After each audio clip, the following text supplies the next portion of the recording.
स्वागत है आप सभी का हमारे चैनल राम राम जी में। जय श्री राधा कृष्ण, राधे राधे। इस साल राधा अष्टमी 23 सितंबर 2023 को मनाई जाएगी। सनातन धर्म में भाद्रपद मास के शुक्ल पक्ष की अष्टमी तिथि श्री राधाष्टमी के नाम से प्रसिद्ध है। शास्त्रों में इस तिथि को राधा का जन्म दिवस बताया गया है। राधा जी वृषभानु की यज्ञ भूमि से प्रकट हुई थी। वेद तथा पुराण में जिनका कृष्ण वल्लभा कहकर गुणगान किया गया है, वे श्री वृंदावनेश्वरी राधा सदा ही श्री कृष्ण को आनंद प्रदान करने वाली साध्वी कृष्ण प्रिया थी। कुछ महानुभाव राधा जी का जन्म दिवस श्री वृषभानुपुरी यानी बरसाना में या उनके ननिहाल रावल ग्राम में प्रातःकाल को मानते हैं। कल्पभेद से यह मान्य है, पर पुराणों में मध्याह्न का वर्णन ही प्राप्त होता है, इसलिए शुक्ल पक्ष की अष्टमी तिथि को राधा अष्टमी मनाई जाती है। हिंदू पंचांग के अनुसार कृष्ण जन्माष्टमी के 15 दिन बाद राधाष्टमी का पर्व मनाया जाता है। राधाष्टमी को राधा जयंती के नाम में भी जाना जाता है। इस दिन भक्त व्रत रखते हैं और राधा जी की पूजा अर्चना करते हैं। इस वीडियो को शुरू करने से पहले हमारा आपसे विनम्र निवेदन है कि अगर आप भी भगवान श्री कृष्ण जी के भक्त हैं तो इस चैनल को सब्सक्राइब जरूर करिएगा। तो चलिए आपको राधा अष्टमी व्रत कथा बताते हैं। इस साल राधा अष्टमी 23 सितंबर 2023 को मनाई जाएगी। धार्मिक मान्यताओं के अनुसार राधा रानी की पूजा के बिना भगवान श्री कृष्ण की पूजा अधूरी मानी जाती है। कृष्ण जन्माष्टमी की तरह ही राधा अष्टमी का त्योहार बड़े धूमधाम के साथ मनाते हैं। धर्म शास्त्रों में कहा गया है कि राधा अष्टमी का व्रत किए बिना कृष्ण जन्माष्टमी का व्रत अधूरा माना गया है। राधाष्टमी यानी देवी राधा का जन्मदिन इनके जन्मस्थल बरसाना सहित पूरे ब्रजभूमि में उत्साहपूर्वक मनाया जाता है। देश के दूसरे भागों में भी श्रद्धालु इस दिन व्रत रखते हैं।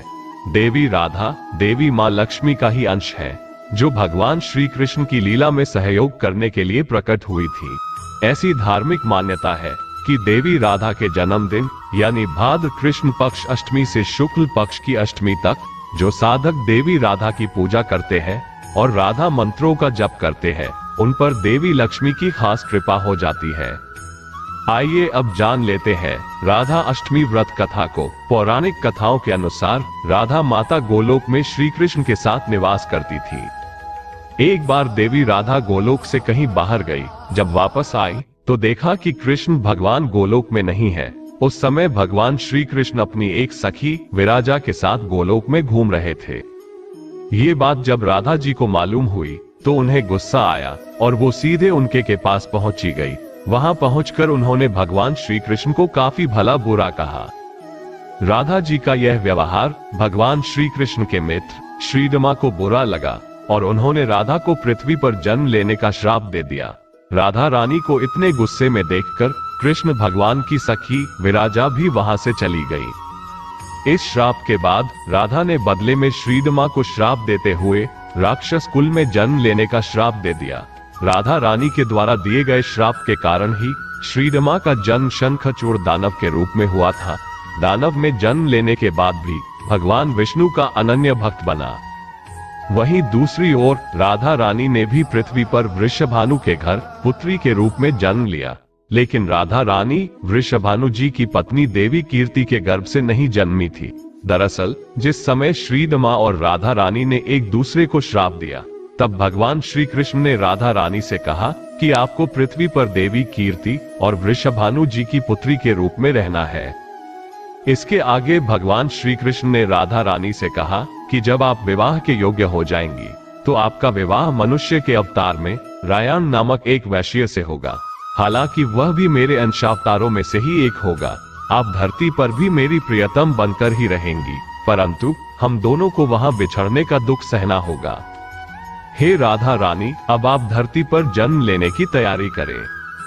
सांसारिक दृष्टि में देवी कीर्ति गर्भवती हुई और उन्हें प्रसव भी हुआ, लेकिन देवी कीर्ति के गर्भ में योग माया की प्रेरणा से वायु का प्रवेश हुआ और उन्होंने वायु को ही जन्म दिया। जब वह प्रसव पीड़ा से गुजर रही थी, उसी समय वहां देवी राधा रानी एक प्यारी सी कन्या के रूप में प्रकट हो गई। जिस दिन राधा रानी प्रकट हुई वह भाद्रपद शुक्ल पक्ष अष्टमी का दिन था। इसलिए भाद्रपद शुक्ल पक्ष अष्टमी को राधा रानी अष्टमी के रूप में जाना जाता है। इस दिन भगवान श्री कृष्ण और राधा रानी की पूजा की जाती है। इस व्रत को करने से हमें सभी सांसारिक सुख आनंद प्राप्त होते हैं। मान्यता के अनुसार इस व्रत को करने से धन की कभी कमी नहीं होती और घर में बरकत बनी रहती है।